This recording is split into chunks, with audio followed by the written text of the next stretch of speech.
একটি নফল আদায় করলে ফরজ আদায় হলো, একটি ফরজ আদায় করলে অন্য মাসে 70টি ফরজ আদায় করা। এই মাস ধৈর্যের মাস এবং ধৈর্যের ফল বেহেশত ইয়া বন্ধুত্ব বা সাহায্যের মাস, এবং এই মাসে ইমানদারগণের রিজিক বাড়িয়ে দেওয়া হয়।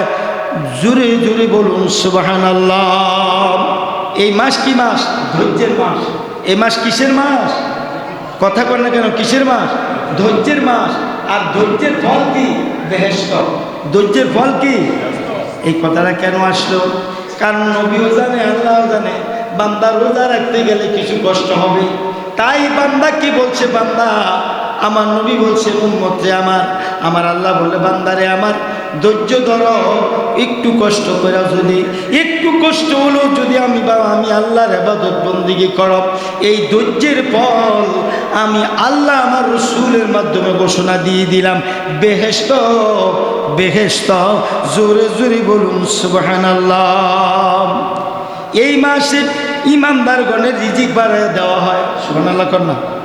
আসলে কর, রমজান মাসে যত আঙ্গুর খান, যত আপেল খান, যত কমলা খান, যত রুটি খান, যত মুড়ি খান, যত খানা রমজান মাসে খান, এই ধরনের উন্নত মানের খানা হিসাব করে দেখেন অন্য মাসে এরকম হয় না।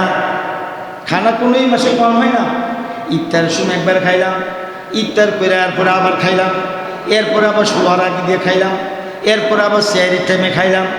রোজার বাইরেও 3-4 বার খানা হয় 24 ঘন্টায়। এই রোজার ভিতরেও দেখা যায় 3-4 বার খানা হয়। জোরে জোরে কোন সুবহানাল্লাহ। রিজিক কমে নাই, রিজিক বাড়িয়ে দিছে। আর রিজিক বাড়াইবার একটা রাস্তা হলো, এক রোজাদার আরেক রোজাদারকে দাওয়াত করবে, এক ইমানদার আরেক ইমানদারকে দাওয়াত করবে, নিজের জীবন ধন্য করবে। মা বাবা মরে গিয়েছে, বাপ দাদা মরে গিয়েছে, কোটি কোটি টাকার সম্পদ বাড়ি ঘর দিয়ে গেছে, আজ তারা বাঁশমুড়ার তলে গাছতলা পুষ্কুনির পাড়ে মরা জাহান্নামের লেলিহানা গুণের মধ্যে জ্বলতেছে। ওই সন্তানদের দিকে মা বাবা অপেক্ষা করতেছে, আমার সন্তাননি আমার জন্য রমজান মাসে কোরআন খতম করায়, আমার সন্তাননি আমার জন্য কিছু দান খয়রাত করে, আমার সন্তাননি আমার জন্য কিছু সাহায্য করে। এই সাহায্য করতে গেলে গরিব মিসকিনকে ডাকতে হয়, বন্ধু বান্ধবকে ডাকতে হয়, ঘরে ঘরে বাড়িয়ে বাড়িয়ে মিলাদ শরীফ পড়ে। মিলাদ শরীফের ব্যাপারে আসছে, যেই বাড়ি ঘরের মধ্যে, যে স্থানের মধ্যে মিলাদ শরীফ পড়া হবে, দুরূদ শরীফ পড়া হবে, যে স্থানে কিয়ামে মুস্তাফা, মিলাদে মুস্তাফা, ইশকে রাসূলুল্লাহ, হুব্বে রাসূলুল্লাহ করা হবে, আমল করা হবে, ওই বাড়ি ঘরে ওই স্থানের মধ্যে পুরা 1টি বছর আল্লাহর রহমত আসতেই থাকবে। জোরে কোন সুবহানাল্লাহ। কি করলো? যেই ঘরে যেই বাড়িতে মিলাদ শরীফ পড়া হয়, সেই বাড়ি ঘরের মধ্যে অনবরত রহমত আসতেই থাকে। সুবহানাল্লাহ। অনেকে আমরা বুদ্ধি শিখছি, বাইক করেনি কি দরকার, এই কত কষ্ট করে লাভ নাই, এই মসজিদও খেজুর 2 কেজি দিয়ে কারবার শেষ করে লাই। হ্যাঁ হবে হবে, মসজিদও হবে, অসুবিধা নাই, কিন্তু আপনার বাড়িতে আর রহমত এটা যায় না। আপনার বাড়িতে আর এই রহমত গেল না। তা আপনার বাড়িতে রহমত নাইলে আইব কিতা, উল্টাটা আসবে। বেশি হিসাব করেন, আমরা বেশি হিসাব করতে যেই তো আজকে এই মায়ের খাইতেছি। সামনে দিয়ে 5,000 টাকা গেলে এটা বেশি গেছে, মেহমান খাওয়াইতে 5,000 টাকা গেছে, এটা বহুত গেছে। কিন্তু স্যালাইন একটা যে 10,000 তেল হয়ে গেল, এই কুমিল্লা আইতে যেতে যে 10,000 গেল, সেইটার কোনো আর অসুবিধা নেই। একটা কথা আছে না, সামনে দিয়ে মশাটা গেলে হাতিটা গেছে, ফিসি দিয়ে যদি হাতি যায় এটার কোনো দোষ নাই। আমাদের অধিকাংশ মানুষের এরকম কিছু বদ খেয়াল আছে, কোরআন তেলাওয়াত নাই। বাইরে আমরা ঘরের মধ্যে কোরআন শরীফ পড়ি, আমার বিবি পড়ে, আমার বোনি পড়ে, আমার মায়ে পড়ে, আমি পড়ি, এই করি সেই করি। আপনি করছেন কি? উজুরের জন্য আমি বলবো না তার নিষেধ। আপনারা যে কোরআন শরীফ তেলাওয়াত করেন, এই তেলাওয়াত তো অধিকাংশই বলো, আল্লাহ মাফ করি না, আল্লাহ কবুল করুন না। যারা কোরআন শরীফ সহি শুদ্ধ করে পড়তে পারে তাদেরকে দিয়ে কোরআন খতম করাবেন, এটার কয় সাহেবের দাওয়াত। আর সাহেবের দাওয়াত করাটা রাসূলের সুন্নাত, সাহাবায়ে কেরামের সুন্নাত। আপনি নিজের ঘরের মধ্যে নিজে কোরআন শরীফ পড়লেন, আপনি সাহেবের দাওয়াত ইচ্ছা করে বাদ দিয়ে সুন্নত তরিক বাদ দিয়ে দিলেন।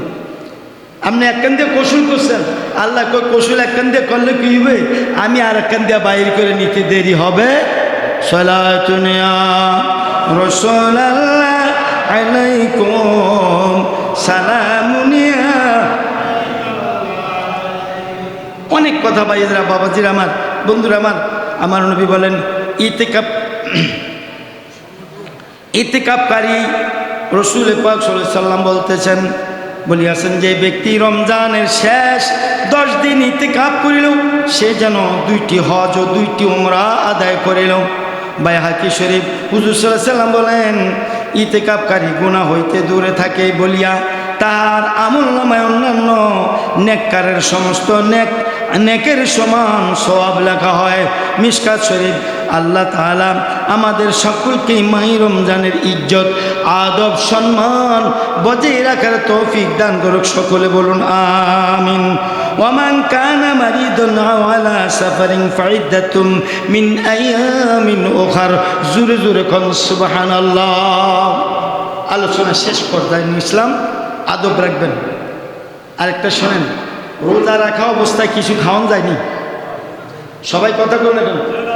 রোজা রেখে কিছু খাওয়ান যায়নি? খাইলে রোজা হবে নি। আর আমি যদি বলি রোজা রেখে কিছু খাওয়ান যায়, এটা মানবেন নি? মানতে হইব। কি বলেন? রোজা রেখে তো খাওয়া জায়েজ নাই। হুজুর আপনার এত বলছেন, এখন আপনি আবার কি বলতে চান? হ্যাঁ ভাই, রোজা রেখে কিছু খাইলে গুনাহ, রোজা ভঙ্গ হবে না, রোজা নষ্ট হবে না।